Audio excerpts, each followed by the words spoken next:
ನಮಸ್ಕಾರ. ಬನ್ನಿ, ಇವತ್ತು ನಾವು ಬೈಬಲ್ನಲ್ಲೇ ಇರುವ ಸುಮಾರು 2,500 ವರ್ಷಗಳಷ್ಟು ಹಳೆಯದಾದ ಒಂದು ದೊಡ್ಡ ರಹಸ್ಯದ ಆಳಕ್ಕಿಳಿಯೋಣ. ಅದೇ ಡ್ಯಾನಿಯಲ್ನ 70 ವಾರಗಳ ಪ್ರವಾದನೆ. ನಮ್ಮ ತನಿಖೆ ಶುರುವಾಗೋದೇ ಇಲ್ಲಿಂದ. ದೇವದೂತ ಗೇಬ್ರಿಯಲ್ ಡೇನಿಯಲ್ಗೆ ನೀಡಿದ ಈ ನಿಗೂಢ ಪ್ರವಾದನೆಯಿಂದ. ಇದು ಕೇವಲ ಒಂದು ಭವಿಷ್ಯವಾಣಿ ಅಷ್ಟೇ ಅಲ್ಲ, ಬದಲಿಗೆ ಇದೊಂದು ದೈವಿಕ ರಹಸ್ಯದ ಸುಳಿವಿದ್ದ ಹಾಗೆ. ಈ ರಹಸ್ಯವನ್ನ ಬಿಡಿಸೋಕೆ ನಾವು ಒಂದು 5 ಹಂತದ ತನಿಖೆಯನ್ನ ಅನುಸರಿಸೋಣ. ಸರಿ, ಹಾಗಂದ್ರೆ ಮೊದಲನೇದಾಗಿ ಈ ಪ್ರವಾದನೆ ಅಂದ್ರೆ ನಿಖರವಾಗಿ ಏನು? ಇದು ಯಾವುದರ ಬಗ್ಗೆ ಹೇಳುತ್ತೆ?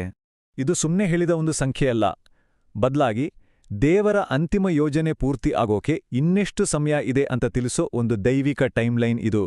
ಈಗ ನಮ್ಮ ಮುಂದಿನ ಸುಳಿವು ನೋಡೋಣ. ಈ ಪ್ರವಾದನೆಯಲ್ಲಿ ಹೇಳಿರೋ 70 ವಾರಗಳು ಅಂದ್ರೆ ಅದರ ಕಾಲಾವಧಿ ಎಷ್ಟು? ಈ ರಹಸ್ಯದ ಬೀಗ ತೆಗೆಯೋ ಕೀಲಿಕೈ ಇರೋದೇ ಮೂಲ ಹೀಬ್ರು ಭಾಷೆಯಲ್ಲಿ. ಶಬುವಾ ಅನ್ನೋ ಪದಕ್ಕೆ ಬರೀ 7 ದಿನದ ವಾರ ಅಂತ ಅರ್ಥ ಅಲ್ಲ, ಬದಲಿಗೆ 7ರ ಒಂದು ಗುಂಪು ಅಂತ. ನೋಡಿ, ಈ ಸಣ್ಣ ಭಾಷಾ ವ್ಯತ್ಯಾಸ ಇಡೀ ಲೆಕ್ಕಾಚಾರವನ್ನೇ ಹೇಗೆ ಬದಲಾಯಿಸುತ್ತೆ ಅಂತ. ಲೆಕ್ಕಾಚಾರ ತುಂಬಾ ಸಿಂಪಲ್. 70ನ್ನ 7ರಿಂದ ಗುಣಿಸಿದ್ರೆ ನಮ್ಗೆ ಸಿಗೋದು 490. ಆದ್ರೆ 490 ಏನು ಅನ್ನೋದೇ ಪ್ರಶ್ನೆ. 490 ದಿನಗಳ ಅಥವಾ 490 ವರ್ಷಗಳ? ಇದೇ ನಾವು ಬಿಡಿಸ್ಬೇಕಾಗಿರೋ ಒಗಟು. ಇದಕ್ಕೆ ಉತ್ತರ ಸಿಗೋದು ಬೈಬಲ್ನಲ್ಲೇ ಇರೋ ಇನ್ನೊಂದು ಪ್ರವಾದನೆಯ ಮಾದರಿಯಿಂದ. ಅದನ್ನ 1 ದಿನಕ್ಕೆ 1 ವರ್ಷದ ತತ್ವ ಅಂತ ಕರೀತಾರೆ.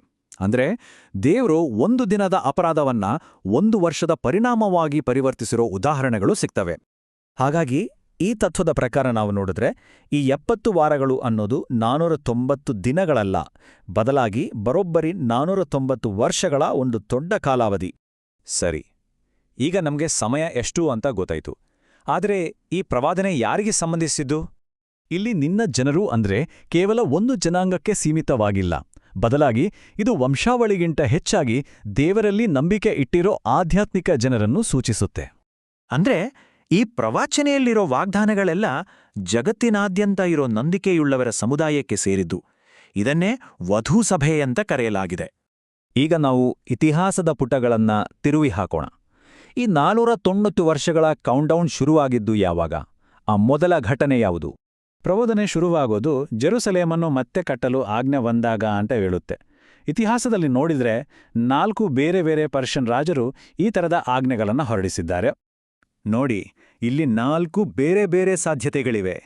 ಪ್ರತಿಯೊಂದು ಆಜ್ಞೆಯನ್ನ ಬೇರೆ ಬೇರೆ ರಾಜರು ಬೇರೆ ಬೇರೆ ಉದ್ದೇಶಗಳಿಗೆ ಹೊರಡಿಸಿದ್ದಾರೆ. ಇದು ನಮ್ಮ ತನಿಖೆಯನ್ನ ಇನ್ನಷ್ಟು ಕುತೂಹಲಕಾರಿಯಾಗಿಸುತ್ತೆ. ಈ ಎಲ್ಲಾ ಆಜ್ಞೆಗಳನ್ನ ಹೀಗೆ ಒಂದು ಟೈಮ್ಲೈನ್ ಮೇಲೆ ಇಟ್ಟು ನೋಡಿದಾಗ ಈ ಪ್ರವಾದನೆಯ ಕೌಂಟ್ಡೌನ್ ಯಾವಾಗ ಶುರುವಾಯಿತು ಅಂತ ಪತ್ತೆ ಹಚ್ಚೋಕೆ ಒಂದು ಚೌಕಟ್ಟು ಸಿಗುತ್ತೆ.